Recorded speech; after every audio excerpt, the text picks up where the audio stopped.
500 सालों तक इन राजपूत शासकों ने एक भी विदेशी आक्रमणकारी को भारत के अंदर प्रवेश नहीं करने दी। इनका किला गिरते पूरे भारत पर कब्जा हो गया विदेशी आक्रमणकारी। बड़ा कारण है राजपूतों की जनसंख्या कम होने का, कि तो आधा से ज्यादा तो शहीद हो गए। कितनी राजपूत छतरानियों ने जौहर कर दिया। राजपूत लोग को हम ही नहीं कह सकते कि जो यहाँ पे लड़े थे तो ये भगवान थे, लेकिन ये इतने बहादुर थे कि इनके वजह से बहुत सारे भगवान बचे हुए हैं। इन राजपूत शासकों में एक खराबी है, इस समय भारत के पश्चिमी भाग में राजपूतों का वर्चस्व बहुत ही ज्यादा था। किसका था? राजपूतों का वर्चस्व ज्यादा था। यह पूरा एरिया किसका आता था? राजपूत लोग का। भारत का पश्चिमी भाग का यह एरिया किसका आता था? राजपूत का। इस एरिया में राजपूत शासक थे, बट इन राजपूत शासकों में एक खराबी ये थी कि इनका क्षेत्र छोटा था और ये आपस में लड़ते रहते थे और मुसीबत में एक दूसरे को साथ नहीं दिया। इन लोगों ने मुसीबत में एक दूसरे का इन लोगों ने साथ नहीं दिया। बाकी इन लोग में कोई कमी नहीं, ईमानदार थे, बहादुर थे, उसूलों पे चलते थे, सब कुछ ठीक था। लेकिन एक राजपूत पर हमला होता था तो दूसरा राजपूत चुपचाप रहता था, कुछ नहीं करता था।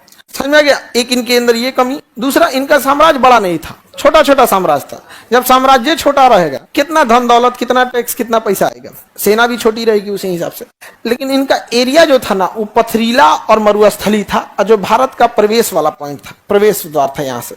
तो जो भी आक्रमण होते थे ना, सबसे पहले किसने झेला है? राजपूतों ने झेला है।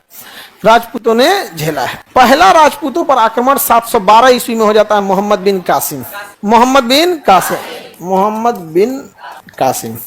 देखिए, मोहम्मद बिन कासिम 712 में आता है, 712 में आता है और भारत पर आक्रमण कर देता है। मुल्तान और आसपास का एरिया क्या हो जाता है? जीत जाता है। मोहम्मद बिन कासिम का एज जो था वो 17 साल था। कितने साल था? दुर्भाग्य देखो इस देश का, अरब देश से कोई व्यक्ति 17 साल का लड़का घोड़ा पे सवार होकर अरब पार करता है, इराक पार करता है, ईरान पार करता है, आधा पाकिस्तान पार करके तत्कालीन भारत पर आक्रमण करके यहाँ के राजा को हरा के यहाँ के ऊपर जजिया कर लगा के यहाँ से लौट जाता है। 17 साल का लड़का, दाढ़ी मोछ सही से नहीं आता है 17 साल के लड़का, उम्र में आप लोगों से छोटा।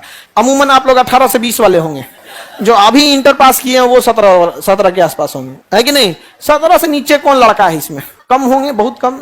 लड़की को हम पूछबे नहीं करेंगे, सब उठा देगी। और तो बच्चा है आप। अभी लड़की पूछेंगे 17 से नीचे कौन है? अभी तो मैं बच्ची हूँ, बच्ची है आप बकलोल के। दिमाग से बोले तुम लोग छोट लड़का नहीं सन हो तो बड़ी हो गई हो ना। अच्छा, अब समझ में आया, अब समझ में आया। इतना दिन से हमको बुझाइए नहीं रहा था। जैसे लड़की जब से पूछो कि कितना साल को, तो 17 साल का है बताती सर। भले ई न बड़ हो गई है लोग 30-35 की, दिमागवा तो अभी हो ही है। अब हमको समझे में नहीं आ रहा था, हम इन सबको डांट। नहीं, आप लोग एकदम सही है भाई, नहीं समझाया, गजब। लेकिन इसमें तो हमको समझ में आ गया, ये रिसेप्शन पार्टी में बाप हो बाप। हाँ, अच्छा, रिसेप्शन पार्टी में जब फूल फेंक रही थी सब, एक लड़की कही ना कि सुनिए ना, एक बार हम पीछे जाते हैं ना, फिर फेंकिए।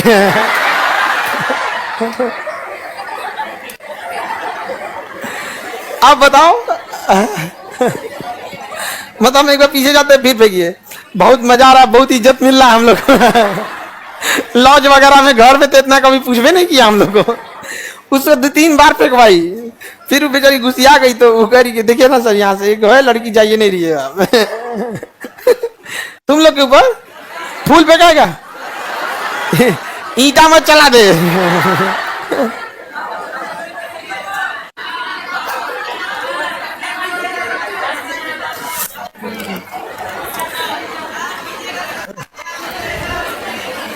आगे बढ़ते हैं। बताइए कितने साल पे मोहम्मद बिन कासिम आक्रमण किया? सोचिए, 17 साल की उम्र में जिसने आक्रमण कर दिया। सोचिए उस समय भारत के राजाओं की स्थिति कितनी दयनीय रही होगी। याद कीजिए, क्या उस समय जैसे हर्षवर्धन रहता, कनिष्क रहता, समुद्रगुप्त, चंद्रगुप्त, अशोक, धनानंद, पुष्यमित्र शुंग, अगर ये रहता तो मोहम्मद बिन कासिम से कपड़ा धुलवाता, कहता चल तुम यहाँ पगड़ी धो अब हम लोग का यहाँ पर। लेकिन दुर्भाग्य इस देश का कि 17 साल का लड़का हमला करके जीत के चल गया, ऊपर जजिया टैक्स लगा दिया। कौन सा टैक्स लगा दिया? जजिया। इससे बड़ा दुर्भाग्य कि वो लौट चुका था, फिर भी यहाँ के राजाओं ने जजिया कर दिया। लौट चुका था कहाँ? अरब। और वहां से एक होता है कि बगल का राजा तुरंत आके हमला कर देगा तो दिक्कत हो जाएगा। वो अरब से आया था, जाए दादा जा, हाँ दिक्कत हो रहा है तो थोड़ा सा भीड़ है तो उधर थोड़ा पीछे ढकलो, अंदर क्यों आने दे रहे हैं उन लोग? अरे बाहर जो भीड़ है उन लोग को घर भेजो, जो जगह नहीं है अब तो। चलिए, तो राजपूत काल का एरिया देख लिए। अब देखो राजपूत काल का विकास कब से कब तक था। इस एरिया में यहां पर इन लोगों ने बहुत सारे मुस्लिम आक्रमणकारियों को रोका था। ये तो रही बात एक निगेटिव चीज। अब थोड़ा इन लोगों की जो बहादुरी थी उसको समझिए।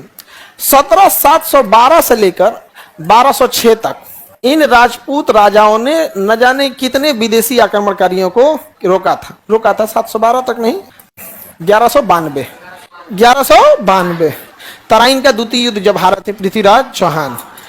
लगभग देखो 500 साल का है। इसको 1192 को आप 1200 मान सकते हो, 712 को 7 मानो तो 700 से लेके 1200 के बीच में लगभग कितना साल हो गया? 500 साल। कितने साल हो गए? 500 सालों तक इन राजपूत शासकों ने एक भी विदेशी आक्रमणकारी को भारत के अंदर प्रवेश नहीं करने दी। लेकिन जब यह राजपूत शासक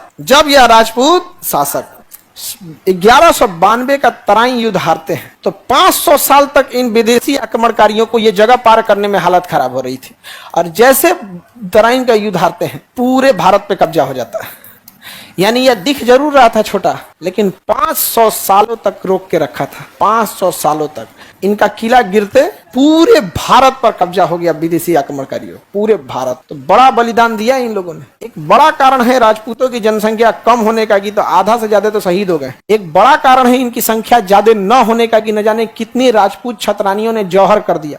एक बार में कभी 33,000, कभी 22,000, कभी 15,000 रानियों ने जल के चित्तौड़गढ़ के किले में 3-3 बार जौहर किया। तो इनकी संख्या ज्यादा न होने के पीछे एक कारण भी है इनकी बहादुरी, और बहुत बहादुरी से लड़े थे। कमी थी कि साम्राज्य छोटा था, आपसी मतभेद बहुत ज्यादा था, आपसी मतभेद। और ये आपसी मतभेद जब रहेगा कोई भी आगे नहीं जा पाएंगे। आप समझ में आ गए? आप इन्हें भगवान नहीं कह सकते हैं, राजपूत लोग को हम ही नहीं कह सकते कि जो यहाँ पे लड़े थे तो ये भगवान थे। लेकिन ये इतने बहादुर थे कि इनके वजह से बहुत सारे भगवान बचे हुए हैं। नहीं तो जिस रफ्तार से विदेशी आक्रमणकारी आए थे ना, कुछ भी नहीं छोड़े रहते, कुछ भी नहीं छोड़े रहते। बहुत बहादुरी से लड़े थे। समझ में आ रहा है? दूसरा एक और भी कमी एक ये देखेंगे कि साम्राज्य इतना छोटा था। जैसे पुष्यमित्र शुंग का आया तो था विदेशी आक्रमणकारी, हेलियोडोटस आया था, डेमेट्रियस आया था, मार मार के मारा था उसका बेटा अग्निमित्र। मारा था कि नहीं मारा था? बाद में भले मालविका के चक्कर में पगला गया, नहीं पगला गया? उस समय भी मेकअप वकअप चलता ही होगा। आई तो चुरा राजा है, सेनापति, युद्ध सूरत शकल देखला भी ना क्या जरूरत था? युद्ध करो, निकलो। ये सब इसीलिए हम डांटते हैं लड़की सब। कोई लड़की किसी लड़का को अगर डिस्टर्ब कर दी पीटेंगे फिर हम। बेचारा सीधा साधा लड़का सब, और उसको ये सब बताइए कम होशियार है सब। अल्लाह को देर अपन चौपट होना चाहता है तो कर देती है सब चौपट। जो नहीं समझे सबको आजो के जमाने में, पीडीएफ के जमाने में एगो कॉपी मांग रहा था, कॉपी मिलेगा नहीं समझे। अब तुम अगर दलित टाइप के रहोगे ना तो टोक देगी, पीडीएफ मिलता है, कॉपी का जने कहां से मिलेगा इनको। अथवा ठीक ठाक रहोगे ना कल दे देना कॉपी, लेकिन नहीं समझे। अब जैसे टकला के से कॉपी मांगे, मजाल कौन देगी इसको कॉपी? कौन कॉपी दे मरबो करेगी।